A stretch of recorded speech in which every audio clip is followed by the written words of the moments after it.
বর্তমান যে নির্বাচন প্রক্রিয়া, এই প্রক্রিয়া দিয়ে ইসলাম প্রতিষ্ঠা হবে না। কারণ এই প্রক্রিয়া শিরিক কুফরের সঙ্গে আপোষ করার প্রক্রিয়া। এই প্রক্রিয়ায় একটা লোক যখন পার্লামেন্ট মেম্বার হয়, সর্বপ্রথম তাকে মানুষের তৈরি বিধানকে, আইনকে তারা শপথ নেয় যে এর মর্যাদা রক্ষা করব। তাহলে শিরিক কুফরের ব্যবস্থা গ্রহণ করে নিয়ে আপনি আল্লাহর দেওয়া বিধান কি করে প্রতিষ্ঠা করবেন? আমরা দেখতে পাচ্ছি যে আবারও বাংলাদেশের সেই যে প্রাচীন রাজনৈতিক সংস্কৃতি, ভাঙচুর, লুটপাট, সেই লকডাউন, হরতাল, অবরোধ, সেই একই দৃশ্য জ্বালাও পোড়াও আবারও ফিরে এসেছে। এবং আমরা এই ব্যবস্থা আমরা আজ পর্যন্ত দেখলাম না যে আমরা কোনোভাবে এর ব্যবস্থার বাইরে আমরা যেতে পারছি। এই সিস্টেমটার মধ্যে আমরা আছি, ঘুরপাক খাচ্ছি। তো আপনি তো বলছেন যে আল্লাহ আমাদেরকে, হিজবুত তৌহিদকে তার সত্য দিন, সঠিক ইসলামের রূপরেখা দিয়েছেন, যেটা দিয়ে আমরা এই জাতি মুক্তি পেতে পারি। তাহলে আমাদের এই জাতি, তারাও তো এটা গ্রহণ করছে না, এবং আপনি রাষ্ট্রকে প্রস্তাব দিচ্ছেন, তারাও তো আল্লাহর দেওয়া সেই সঠিক সিস্টেমটা তারা নিচ্ছে না। তাহলে আল্লাহর দেওয়া এই সিস্টেমটা দেওয়ার তাৎপর্য কি, দেওয়ার অর্থটা কি যদি মানুষ গ্রহণই না করে? আর এই যে সবাই বলছে যে আপনি রাজনীতি আপনিও করবেন না, যে একটা ক্ষমতার পালাবদলের ভিতরে যে আপনি আসবেন, রাজনৈতিক একটা নির্বাচন প্রক্রিয়া আছে, সেই প্রক্রিয়াতেও আপনি যাচ্ছেন না। তাহলে কি করে আল্লাহর দিন আমরা আশা করতে পারি যে এখানে প্রতিষ্ঠা হবে? প্রথম কথা হলো, আমরা বলছি আল্লাহর দিন, আল্লাহ আমাদেরকে দিন দিয়েছেন, এটা আমাদের মুখের দাবি না, এটা বাস্তবতা। আল্লাহ রাব্বুল আলামিন তার রাসূলকে হেদায়েত এবং সত্য দিন দিয়ে পাঠিয়েছেন। সূরা ফাতিহা 28, সূরা সফ 9, সূরা তওবা 33। ওয়াল্লাযী আরসালা রাসূলাহু বিল হুদা ওয়া দীনিল হক লিইয়ুযহিরাহু আলা দীনি কুল্লিহি। সেখানে আমি আমার রাসূলকে হেদায়েত এবং সত্য দিন দিয়ে পাঠিয়েছি যেন অন্য সমস্ত দিনের উপরে এটাকে বিজয়ী করে। আপনারা জানেন রাসূলুল্লাহ ওনার নবুয়তি 23 বছরে 13 বছর গেছে তাওহীদের দিকে ডাক দিয়ে দিয়ে, বাকি 10 বছর আপনার এই লড়াই করেছেন তিনি, 78টা যুদ্ধ করেছেন, করে আরব জাজিরাতুল আরবে আল্লাহর দ্বীনটা প্রতিষ্ঠা করেছেন। এবং আল্লাহর দ্বীনটা প্রতিষ্ঠা হওয়ার পরেই আমরা দেখলাম যে আরবের সমাজের পরিবর্তন হলো। মারামারি হানাহানি চলতো, বন্ধ হয়ে গেল। হ্যাঁ, গোত্রে গোত্রে খুনাখুনি ছিল, গোত্রীয় দ্বন্দ্ব বন্ধ হয়ে গেল তারা একটা জাতি হলো। তো তাহলে আল্লাহর দেওয়া সেই দিনটা পরবর্তী উম্মাহ প্রতিষ্ঠা করেছিলেন। কিন্তু দুর্ভাগ্যজনক, আজকে সারা পৃথিবীতে ছড়িয়ে ছিটিয়ে থাকা 240 কোটি প্রায় বলা হচ্ছে, টোটাল পপুলেশনের 31% মুসলমান। সারা পৃথিবীতে 57টা রাষ্ট্রে এরা বিভক্ত। এই মুসলমানরা কিন্তু হাজারো ফেরকা মাযহাব বিভক্ত হয়েছে, আল্লাহর দেওয়া সেই দিন তারা বাদ দিয়েছে। বাদ দিয়ে এখন তারা যেভাবে রাষ্ট্র চালাচ্ছে, এই যে বর্তমানে বাংলাদেশে আপনি যেটা বললেন, আবারও ফিরে এসেছে হরতাল, অবরোধ, এগুলা, এই যে স্বার্থের রাজনীতি, এই যে হানাহানি, কামড়াকামড়ির রাজনীতি, ক্ষমতায় যাওয়া, ক্ষমতা কুক্ষিগত করে রাখা, ফ্যাসিস্ট হওয়া, এই যে রাজনীতি, এটা কি আল্লাহ রাসূলের শিখানো পদ্ধতি? না। এটা ব্রিটিশরা যখন আমাদেরকে দখল করলো, ওই আমাদের পাপের ফল, আমাদের অনৈক্যের ফল, আমাদের কুফরির ফল। তারা যখন আমাদেরকে দখল করলো, 300 বছর তারা দখল করতো, তারা চলে যাওয়ার পর, দ্বিতীয় বিশ্বযুদ্ধের পর এই দেশে, এই ভারতবর্ষে তারা এই রাজনীতির এই মোয়া ধরাই দিয়ে গেছে, এই মূলা, এই পাবলিকের বলে গেছে গণতন্ত্র। গণতন্ত্রই হচ্ছে একমাত্র উত্তম আদর্শ, উত্তম জীবন ব্যবস্থা, মানুষের কথা বলা, বাক স্বাধীনতা, জীবনের নিরাপত্তা। গণতন্ত্র ছাড়া আর কোনো দুনিয়াতে কোনো ব্যবস্থাই নাই। অথচ এরা ভুলে গেছে আল্লাহর দেওয়া ব্যবস্থা। এখন আমাদের দেশে যে ব্যবস্থা চলছে, আমরা এটা একেবারে প্রমাণ দিয়েছি আমাদের বইয়ে এবং অন্যান্য পত্রিকায় সংকলন, আমরা প্রমাণ দিয়েছি। এই ব্যবস্থা কোনো মুসলমান মানতে পারে না। এখানে অর্থনীতি সুদের অর্থনীতি, সুদ মানতে পারে না মুসলমান। এখানে কোর্ট কাছারিতে আদালতে বিচার হয় মানুষের আইনে, এটা মানতে পারে না। আল্লাহর আইন আছে, কিন্তু কোরআনের আইন আছে। যারা কোরআনের আইন মানে না, তারা মুসলমান দাবি করতে পারে না, এটা শিরক, কুফর, আমরা বলেছি। আর যে এই যে রাজনীতি, 5 বছর পর পর, 5 বছর পর পর, এটা ইলেকশনের নামে এটা ধাপ্পাবাজি, হাজার হাজার কোটি টাকা খরচ করা হচ্ছে, যে জনগণের প্রতিনিধি ক্ষমতায় যে দেশ শাসন করবে। গোড়ার ডিম হয়েছে, গোড়ার ডিম। দেশ স্বাধীন হওয়ার পরে 54 বছর নির্বাচন কম হয়েছে, যেই ক্ষমতায় যায় সে হয় ফ্যাসিস্ট। আসলে ব্যাপারটা, সিস্টেমটা ভুল। যে হয়, যে যায় লঙ্কা, সে হয় রাবণ, ওই সূত্র মোতাবেক। এখানে কোনো ভালো মানুষ থাকতে পারবে না, সোজা কথা। এখানে অপরাজনীতি হবে, অর্থ পাচার হবে।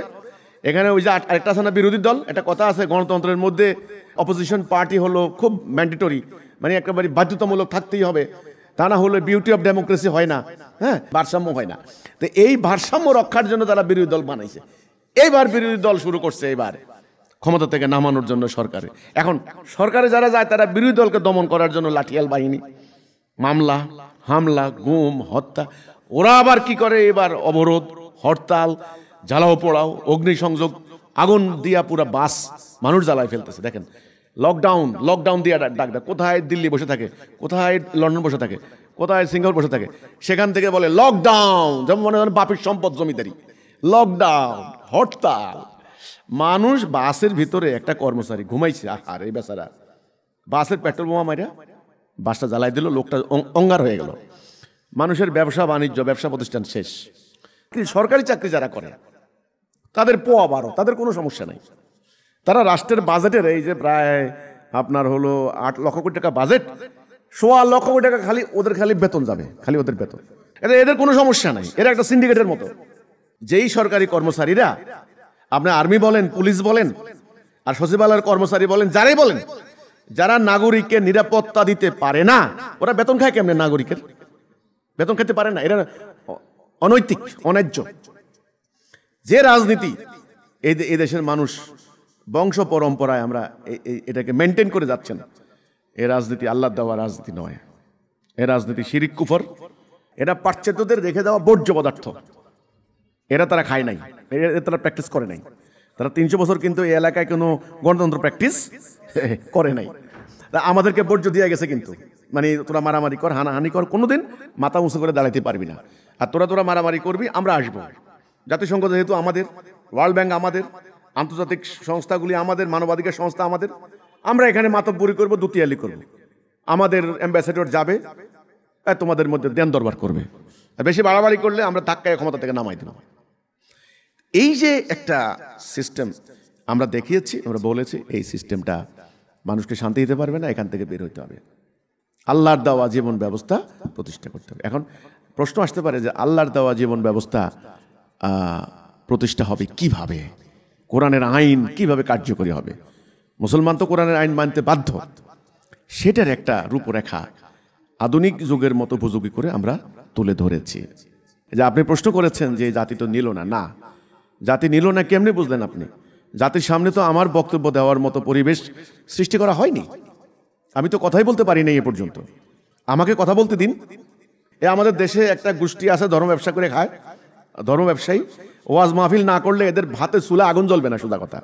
এরা ধর্মকে ব্যবসা করে খায়, ওয়াজ করে খায়, মুদ্দা দাফন করে খায়, মিলাদ মাহফিল করে খায়, ইমামতি করে খায়, মানে এরা ধর্ম ব্যবসা করে খায়। এরা তো আমাকে জাতির সামনে কথাই বলতে দেয় নাই। আর গত সরকার তো জনসভা খুব অধিকাংশ সভা সমাবেশে করতে দেয় নাই। তো কাজে জনগণের সামনে আমাকে কথা বলতে দেন, আমার বক্তব্য তুলে ধরতে দেন, তখন দেখবেন হিজবুত তৌহিদের বক্তব্য জনগণ নেয় কিনা। আর আপনি বলেছেন যে নির্বাচন করবেন না, তাহলে আপনারা কিভাবে জনগণ আপনাদেরকে সমর্থন দিবে? না, আমরা বলেছি যে এই যে বর্তমান যে নির্বাচন প্রক্রিয়া, এই প্রক্রিয়া দিয়ে ইসলাম প্রতিষ্ঠা হবে না। কারণ এই প্রক্রিয়া শিরিক কুফরের সঙ্গে আপোষ করার প্রক্রিয়া। এই প্রক্রিয়ায় একটা লোক যখন পার্লামেন্ট মেম্বার হয়, সর্বপ্রথম তাকে মানুষের তৈরি বিধানকে, আইনকে তারা শপথ নেয় যে এর মর্যাদা রক্ষা করব। তাহলে শিরিক কুফরের ব্যবস্থা গ্রহণ করে নিয়ে আপনি আল্লাহর দেওয়া বিধান কি করে প্রতিষ্ঠা করবেন? ইমানের প্রথম কথাটাই হলো, আপনি ইসলামে ঢুকবেন প্রথম কথাটা বলেই যে লা ইলাহা ইল্লাল্লাহ, আল্লাহ ছাড়া অন্য কারো বিধান মানি না, এটা বলেই কিন্তু আপনাকে ইসলামে ঢুকতে হয়। সেখানে আপনি অন্য কারো বিধান শপথ করে আপনি কিভাবে ইসলাম প্রতিষ্ঠা করবেন? ওখানে তো শিরিক হয়ে যাচ্ছে, ওখানে তো কুফর হয়ে যাচ্ছে। কাজে চলমান বিদ্যমান যে গণতান্ত্রিক ব্যবস্থা, সিস্টেম, এটা কোনো মুসলমান মানতে পারে না। এটা পাশ্চাত্যদের আমদানি করা, এটা ঐশিক বিধান নয়, ডিভাইন কমান্ডমেন্ট নয়। আমি বারবার বলেছি এটা মানলে কারো ঈমান থাকবে না, সে জাহান্নামী হবে। একটা সোজা হিসাব, জাহান্নামী হবে। নামাজ পড়া, রোজা রাখা খামোখা। দুর্ভাগ্য লাগে যে আমাদের দ্বারা ধর্মভিত্তিক দলগুলি তারাও গেছে, এর ভিতরে তারাও ঢুকছে, ওই খাঁচায় তারাও ঢুকছে। এই খাঁচা থেকে তারা বেরোতে পারবে না। আয়রন কেজ যাকে বলা হয়, আয়রন কেজ, এ লোহার খাঁচা, ওদের ওখানে ঢুকছে। আপনি বললেন যে গত সরকার সংস্কার করেছেন, সংস্কার না, সংস্কার করে লাভ, সংস্কার কি? বিদ্যমান মানুষের তৈরি শিরিক কুফর এই ব্যবস্থাকে এদিকে ওদিকে রদবদল করে এটা সংস্কার বলে না। এটা কিচ্ছু করতে পারবে না, এতে কোনো লাভ হবে না, এটা দিয়ে আপনার অপরাজনীতি বন্ধ হবে না। এটা দিয়ে এই যে হরতাল অবরোধ জ্বালাও পোড়াও এই যে একটার পর একটা হচ্ছে, আগামী দিন যারা সরকারে যাবে তারাও কিন্তু হলফ করে বলতে পারবে না যে হরতাল অবরোধ বন্ধ হয়ে যাবে, না, আরো বাড়বে। গত 3 দিনে আমরা যেটা দেখলাম, মানে মনে হয় সিরিয়া, সোজা কথা। সারা রাত খালি ককটেল ফুটছে, ভয়ে আতঙ্কে মানুষ, বহু লক্ষ লক্ষ মানুষ ঘর থেকে বের হয় নাই। একেবারে জীবনের প্রয়োজনে যারা বেরিয়েছে, 40 থেকে 50টা গাড়ি সরকার হয়ে গিয়েছে, এটা চোখের সামনে গত 2 দিনে। এগুলো দেখতে দেখতে বড় হয়েছি আমরা। এই অরাজকতা, এই জাহান্নাম, আমাদের বাচ্চাগুলি এখন অনেকটা ট্রমাটাইজ হয়েছে মিয়া, অসুস্থ, ভীত, আতঙ্কিত। ফেসবুক আছে ইদানিং, ফেসবুক খুললেই গাড়িতে আগুন, একজনকে ধরে 50 জনে পিটাচ্ছে, গণপিটুনি, ধাওয়া পাল্টা ধাওয়া, টিয়ার গ্যাস, আক্রমণ। ছোট ছোট বাচ্চারা জিজ্ঞাসা করে, আব্বু এটা কি, এটা কি? তো বলতে হচ্ছে এটা হচ্ছে এইটা। এখান থেকে বের হওয়ার জন্য আল্লাহ হিজবুত তৌহিদকে যে সত্যটা দান করেছেন, আল্লাহ দান। আমি কিন্তু এর আগেও বলেছি, সিরিয়ার মুসলমানরা বাঁচতে পারে না, তাদের কাছে কোনো রাস্তা ছিল না। আফগানিস্তানের মুসলমানরা বাঁচতে পারে নাই, তাদের কাছে কোনো রাস্তা ছিল না।